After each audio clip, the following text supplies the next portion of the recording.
मोदींचं सरकार नव्हतं ना तेव्हा.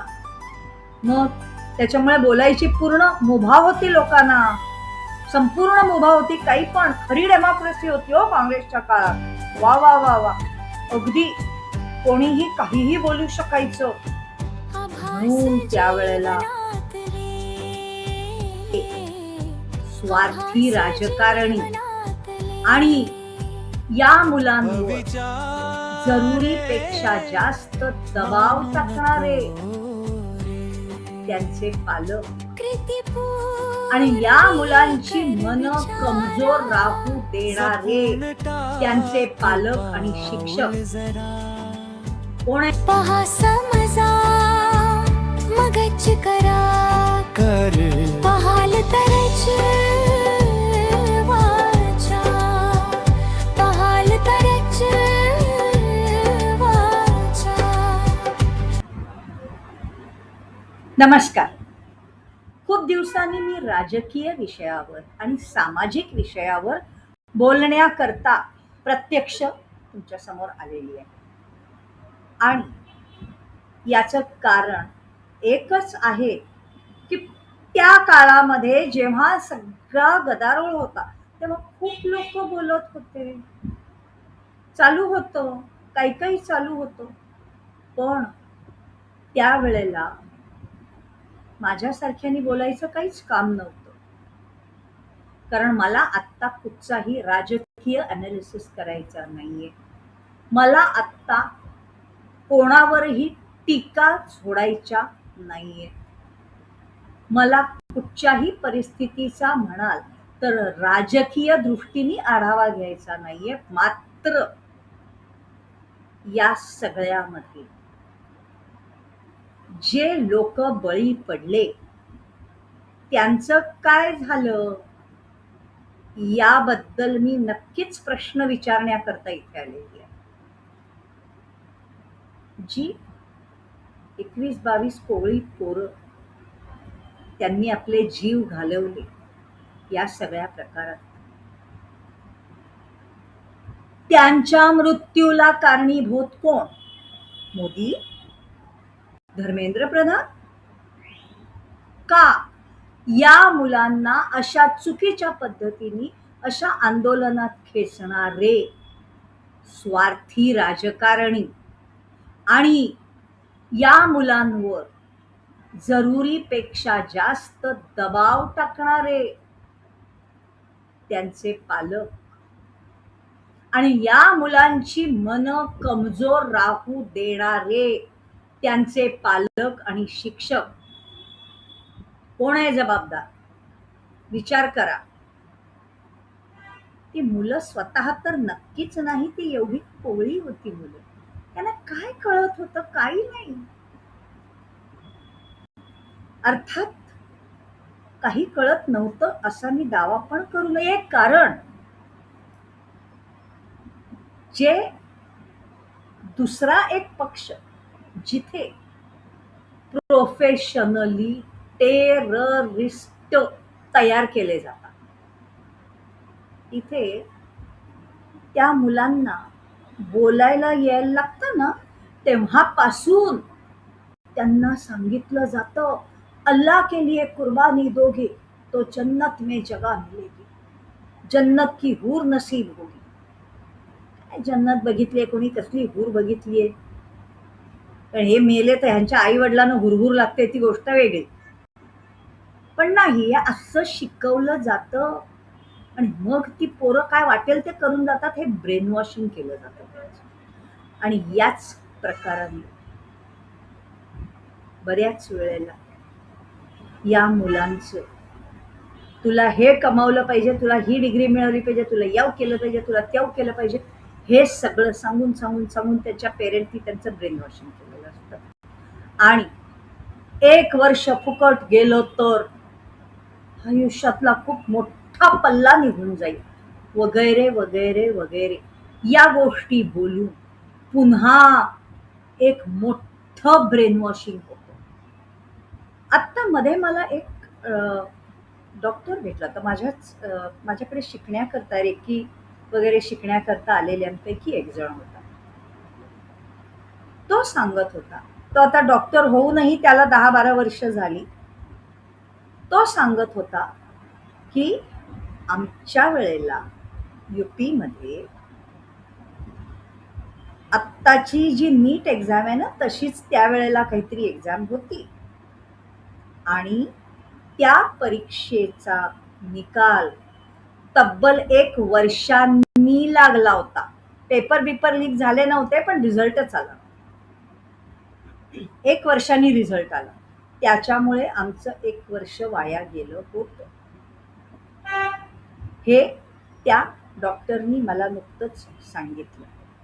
त्यावेळेला कधी काही आवाज नाही आले. त्यावेळेला कधी कोणी काही केलं नाही. मोदींचं सरकार नव्हतं ना तेव्हा. मग त्याच्यामुळे बोलायची पूर्ण मुभा होती लोकांना.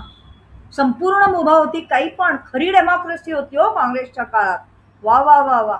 अगदी कोणीही काहीही बोलू शकायचं. म्हणून त्यावेळेला स्कॅम उघडकीला आले. म्हणजे काय झालं?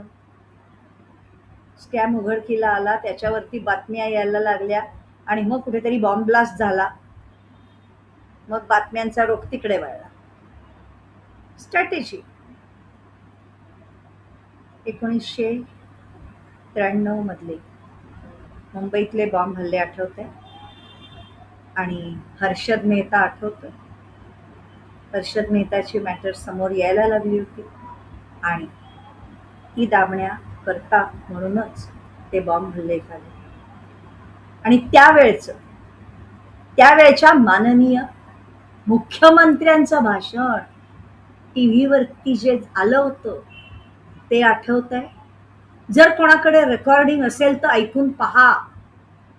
फक्त मी एकच प्रश्न विचारीन, तर देशामध्ये मुंबई सारख्या ठिकाणी बॅक टू बॅक 12 ठिकाणी ब्लास्ट झाले का 6 ठिकाणी ब्लास्ट झालेत काहीतरी, तर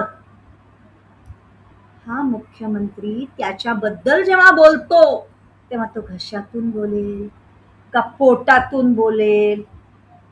पोट तिडकीनी बोलणं म्हणतात तसं त्याचं बोलणं असेल का फक्त हे असं घडलंय, असं होऊ नये अशा पद्धतीचं बोलणं असेल फॉर्मल? विचार करा. आणि ती व्हिडिओ जर मिळाली तर नक्की बघा. त्या व्हिडिओतून तुम्हाला पुष्कळ काही कळेल. किती किती वेल बॅलन्स्ड लोक होते. वा वा वा वा, ते कळेल तुम्हाला. ओके. आणि याच्या उलट आत्ताच्या काळात विरोधाला सप्रेस केला जातो. म्हणून तर एक पण चांगली विरोधी पार्टी उरली नाहीये का? तर मोदी विरोधक संपवतात आणि म्हणून जगातल्या बऱ्याचशा देशांनी मोदींनाच संपवायचा चंग बांधलाय. म्हणूनच देशात अराजक माजवायचा चंग बांधलाय. विचार कर. असं आहे आणि असं असेल तर ते असं राहू द्यायचं का? ही गोष्ट कुणी ठरवायची? जेन झीच्या नावाने खडे फोडायची गरज नाही. जेन झी ही आजकालची पिढी जी स्वतःची जबाबदारी समजते ती पिढी. त्या पिढीला कोणी शिकवायची गरज नाही. त्यांना कळतं. गरज पडली ना तर तेच आपल्याला शिकवतील. तेव्हा त्यांना अक्कल शिकवायची अजिबात गरज नाहीये. मात्र गरज कोणाला आहे तर त्यांच्या नंतरची पिढी जी आहे ती. हा एक विषय. आणि दुसरा म्हणजे तुमची आमची पिढी जे सुस्तावले त्या लोकांना फक्त शिव्या घालता येतात, निगेटिव्ह बोलता येतं. या लोकांनी विचार करण्याची गरज आहे. कारण विचार न करणाऱ्या मेंदूंपैकी बऱ्याच मेंदूंना मी कधी कधी गमतीने पेपर वेट ब्रेन असं म्हणते. म्हणजे काय? कागद असतात, कागद उडू नयेत म्हणून त्याच्यावर एक दगड ठेवला जातो बरोबर. इकडे बोलताना नियमांनी बोलायचं म्हणून इकडे नियमांचे कागद आहेत, ते उडू नयेत म्हणून इकडे काहीतरी वजन ठेवलं. एवढंच त्या मेंदूचं काम, बाकी काही नाही. विचार करणं बिरणं आपला संबंध नाही, ते सगळे ते कागद बघून घेतील नियमांचे.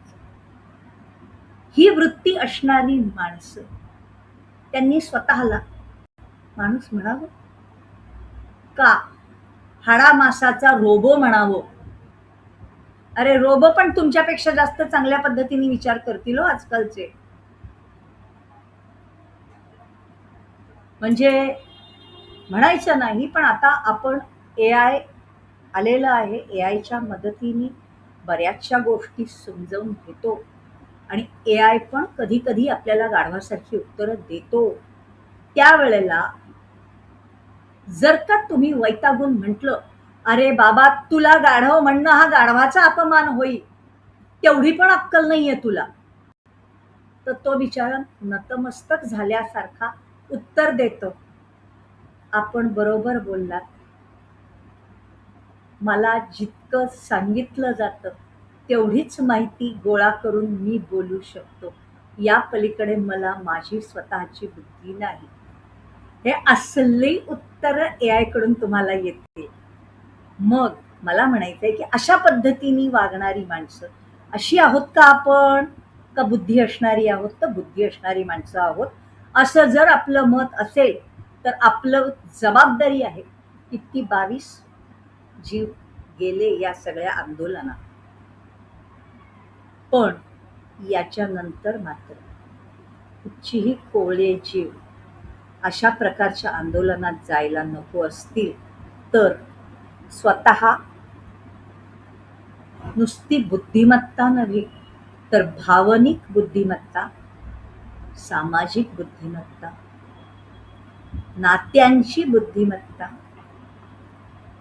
आणि जबाबदारीची जाणीव, कम्युनिकेशन करताचं स्किल, या सगळ्या गोष्टी तुमच्या मुलांमध्ये जोपासायला सुरुवात करा.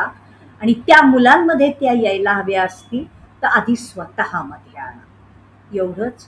कारण आता थोडंसं कुठे आपल्या समाजाला स्थैर्य यायला लागलंय, ते स्थैर्य बिघडू देऊ नका.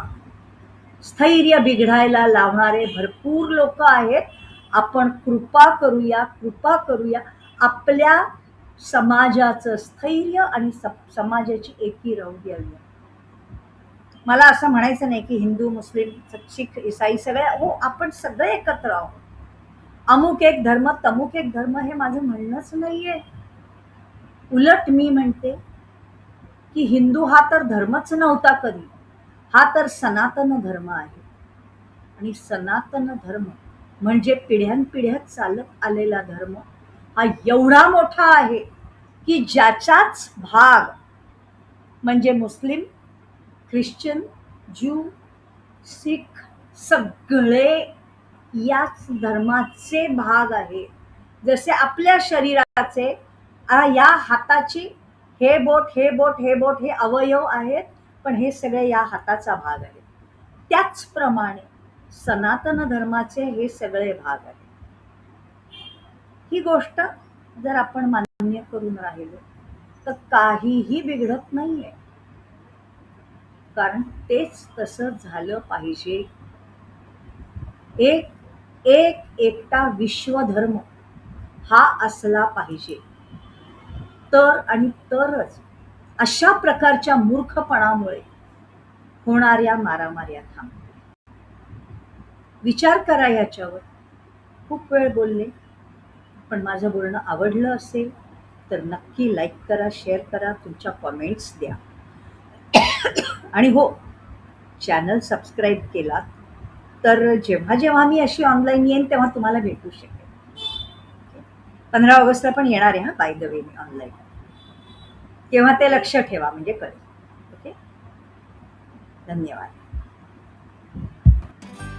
ही वृत्ती असणारी माणसं, त्यांनी स्वतःला माणूस म्हणावं का हाडामासाचा रोबो म्हणावं?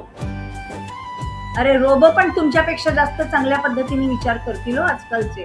आभास जीवनातले हे स्थैर्य बिघडू देऊ नका. आभास जीवनात स्थैर्य बिघडायला लावणारे भरपूर लोक आहेत. आपण कृपा करूया, कृपा करूया. आपल्या समाजाचं स्थैर्य आणि समाजाची एकी राहू द्या. मला असं म्हणायचं नाही की हिंदू, मुस्लिम, शीख, ईसाई सगळे आपण सगळे एकत्र आहोत. अमुक एक धर्म, तमुक एक धर्म. पहा समजा मगच करा.